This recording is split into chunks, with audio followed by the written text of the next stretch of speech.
Hello, I am Michael Gautier, and it is February 22nd, 2026, 2/22/26. And when we look at the concept of quality, one of the things in software development is reliability, durability, and in some cases, things that are built to last. So when we look at the concept of building a modern structure, whether it is a bridge, a data center, or even a hospital, the way we pour the concrete matters, as concrete is fundamental to many of these modern structures. And when we're looking at something like pouring concrete, we are well served by having an expert who will know if that concrete will last 6 years or 6 months. And then when we look at those structures that inspire us, structures like temples or ritual environments and spaces, or just the wonders of the world, the 7 wonders of the world that have lasted thousands of years. Perhaps we're not quite there with software, but we do have many examples of software that has lasted for more than 40 years in the Unix and Linux space. And so it's with that in mind that I'm going to show you something that I have been working with for a little while. And so I went on this journey in late 2012 where I wanted to see if I could improve and refine my software development skills to build things that will have greater longevity and lower API churn. And so I think I have found that solution, and I'm going to share it with you here with an RSS reader application that I've been building. So let's walk through this and show you what I've been doing on Linux and macOS. So I'm going to show you a process that I've been working on since December, and we're going to go through a couple of we're going to explore what this looks like. So I have this program, right? So let me go ahead and run it. How fast do you think this can load 500,000 records? Or I'm sorry, not 500,000, 500,000 records. Well, let's see. We'll run this. There you go. So that program launches very fast and does what it's supposed to. And I've been working on the features and getting it tuned up. So I'm going to show you a little bit about this as we go through this process. So in late December of last year, of 2025, I said, okay, I have this software application that I built in WPF, Microsoft Windows Presentation Foundation.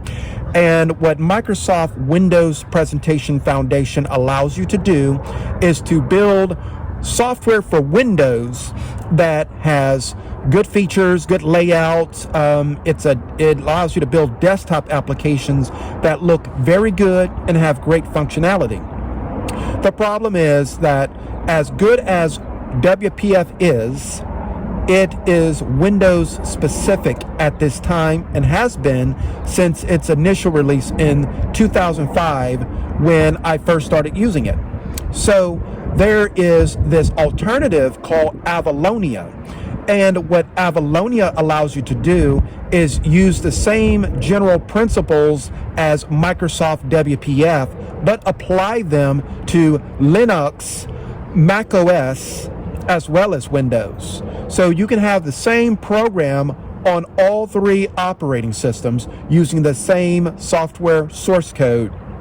And so I said, you know, since late 2012, I have been looking for a very polished, smooth, and streamlined way to build desktop applications on multiple platforms. And with Microsoft WPF, that was a good structure, and it was in C#, which is a language that I like. But with Avalonia, I get the same benefits, but I have a program that, due to it being open source in terms of the underlying technology, it's going to get cultivated by the broader technology community, and that will factor into the longevity of the software application.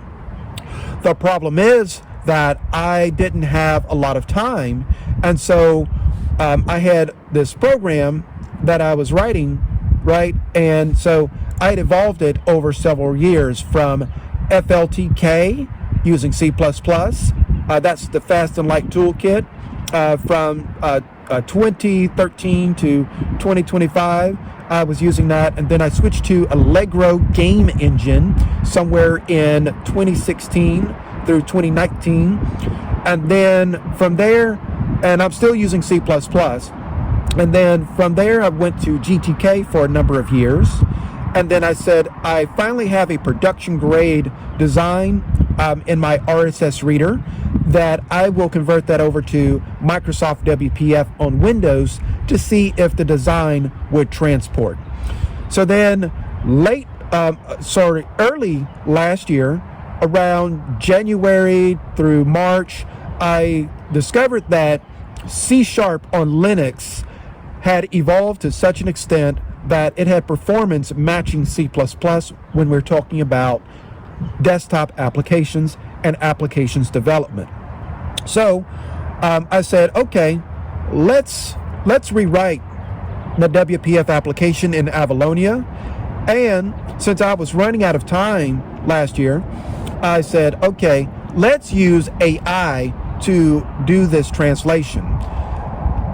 As it turns out, AI wasn't quite hitting the mark. So when I was using ChatGPT Plus 5.3 Extended Thinking, it had considerable issues translating the source code in one shot. So I said, okay, after 30 hours of that, spread across 5 or 6 days, I said, let me take a break. I took a break, and I started again with DeepSeek in, let's say, around December 23rd, 2025. And that worked. So I have a progression here from December to January to February, right?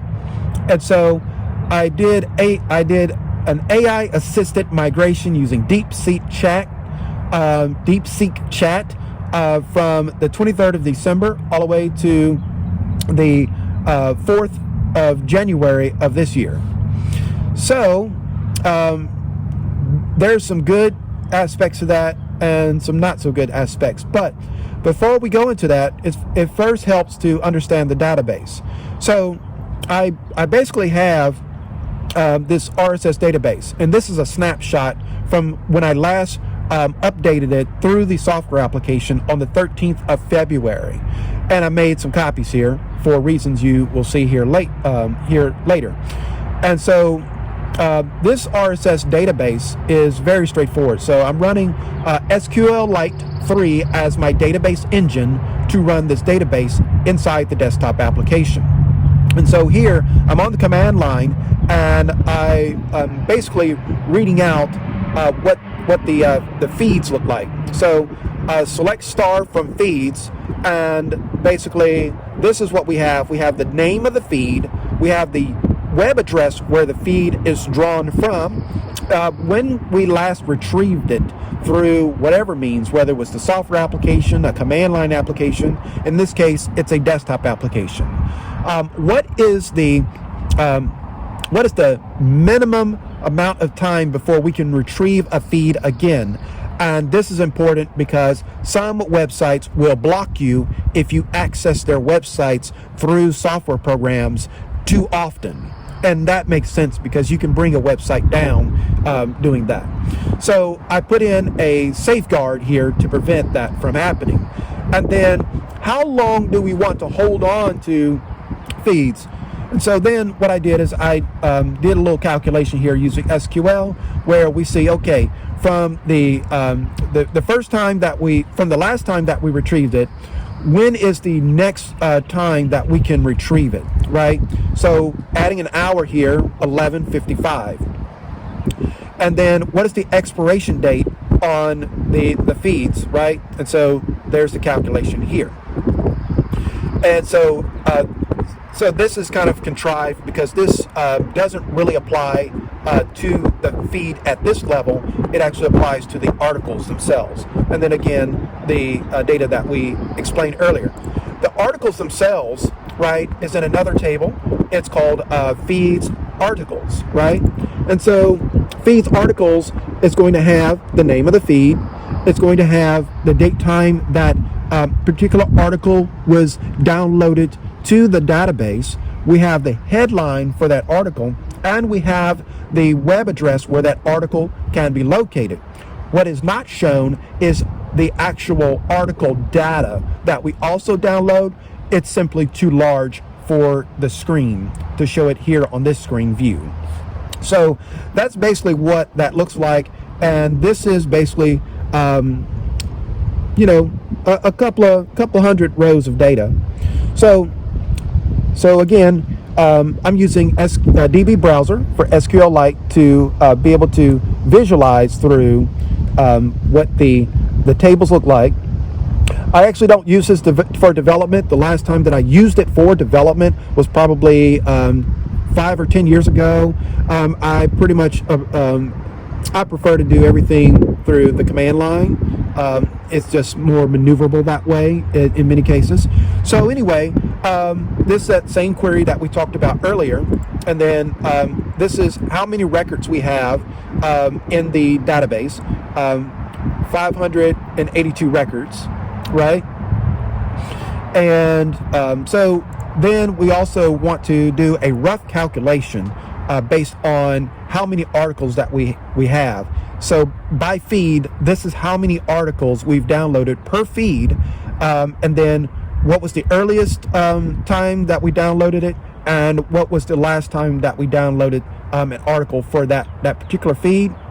And so this gives us aging information that factors into when we want to automatically prune and expunge feeds from the database. So then what I wanted to do was get a rough estimation based on the concatenation of the text data, what the size in bytes would be, just roughly speaking, right? And this is not super precise, right? Because we have some platform variations based on Windows versus Linux versus Mac versus the programming language that you're using, etc. But in general, since we're using .NET, we can come to some reasonable approximation of about 2 bytes per character, or 2 bytes per letter or space or punctuation mark. So with that, here we see 19 kilobytes, 12 kilobytes, right? 78 kilobytes, and so on. A quarter of a megabyte. So then that gives us our total size, right? So roughly speaking, we are dealing with rough in the neighborhood of half a megabyte, right? That goes to that statement I made earlier. What does not 500,000 records look like, but what does 500,000 bytes look like, right? Which is half a megabyte. And so at some point, I'm going to do a more contrived walkthrough where I do 10,000 records, 100,000 records, 1,000,000 records, and so on. But moving on from this, right, what we also want to understand is that we do have a very core data entity foundation, right? And so in this case, I built this to basically persist between C++ to C# and whatever else. So this is a general universal design for accessing these data records. So the DB initializer class that I have here basically is invoked at the start of the program to ensure that the data is in good shape, to make sure that we actually have a database. There's no point in running the program if there is no database, right? The whole point of the program is to have a database of your RSS feeds. So this is going to validate and double check that we have a database, it has the right structure, and that it's ready to go as far as the application. So this is the very first thing that the application walks through in order to ensure that we are in good shape. So then we have a reader for the articles. So this reader supplies data from the attached database to the software application. I have a writer. So when feed for articles are retrieved over the internet and into the local space of the program on the computer, then what happens is this writer takes care of putting that into the database. And then I have a reader for the feed itself. What is the web address of the feed from which we want to download articles, right? And whenever we make modifications to the feed configuration, the feed writer takes care of that. So then we have the programs themselves, right? So I want to show you what it looked like when I first translated this using DeepSeek Chat. So let's run this. I'm not connected to the internet, so there's not going to be any downloading here except at the end. And so this is what it initially produced for me. And as you can see, pretty straightforward. None of these buttons work, right? Not really, right? It's just a blank window. But this was a step in the right direction. It at least got me to a point of a compilable program. So then that took us to December 30, 2025. And I kept working with DeepSeek Chat. And this is where it got me, right? Not bad. Not bad at all. Not too bad. So the thing is that it did a great job in looking at my original handwritten code that I built in Microsoft WPF and getting a translation done, right?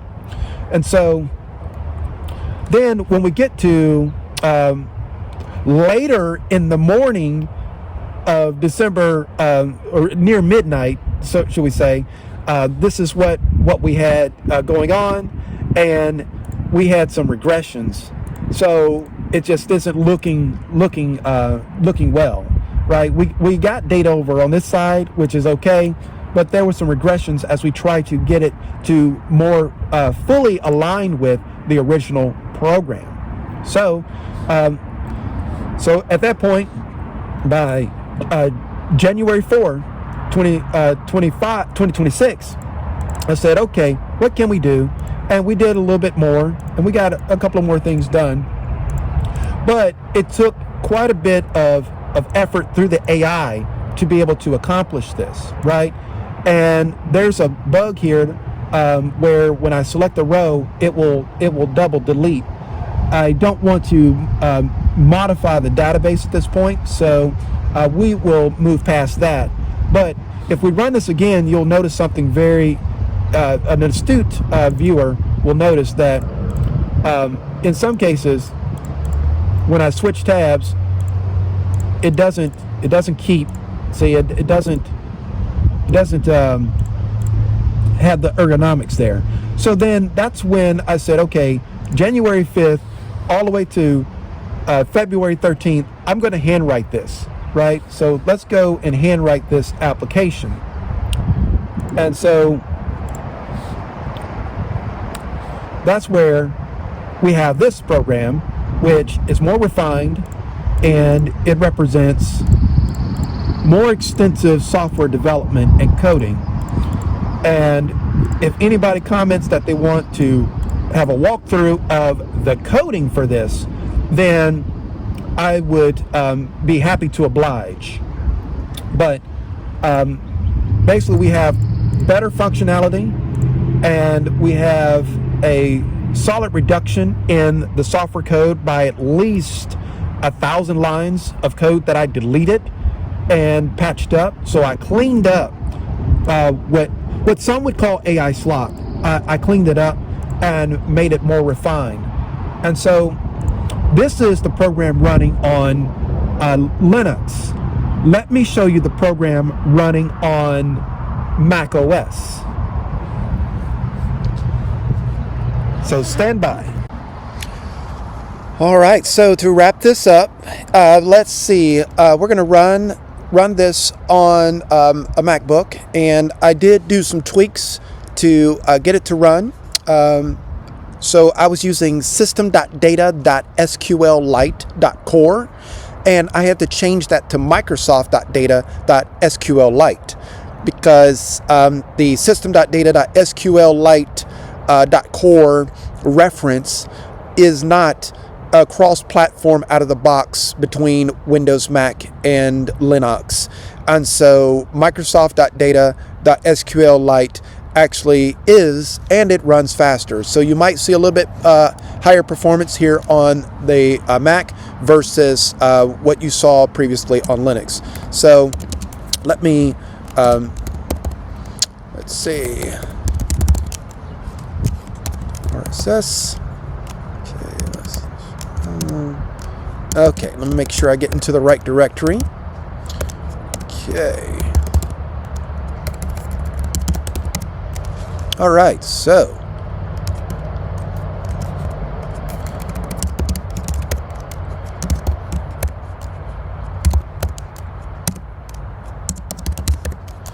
this is the first version, the December 2023-2025 version that I initially converted using DeepSeek Chat. And as you see, it opens up. It runs. It looks very similar to what we had on Linux. We'll do the same thing here.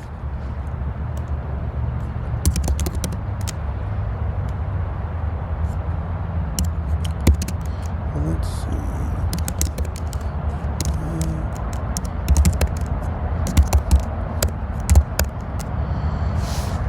And just to save time, I am just going to copy this command right here. There we go. That is the second iteration using DeepSeek Chat. And I did use the same database. So what I did is I copied over the source code and the database from the Linux version, because I wanted to see if I could just plop it in and just have it run. So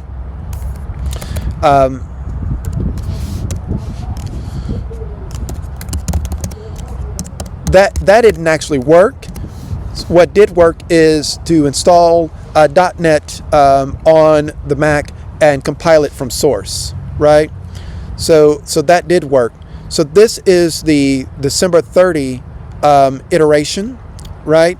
And let me see what happens when I, yep. So as we see, that one didn't go the way that we would like.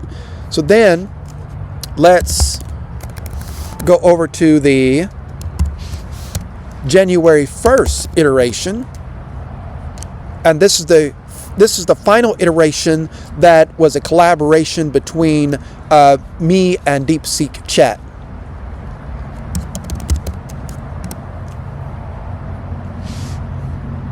There we go.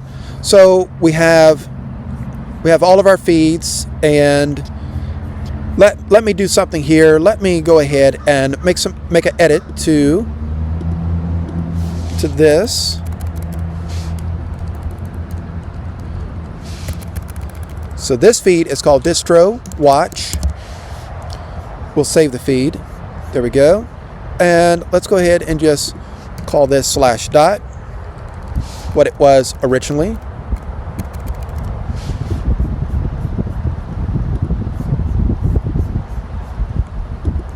Okay.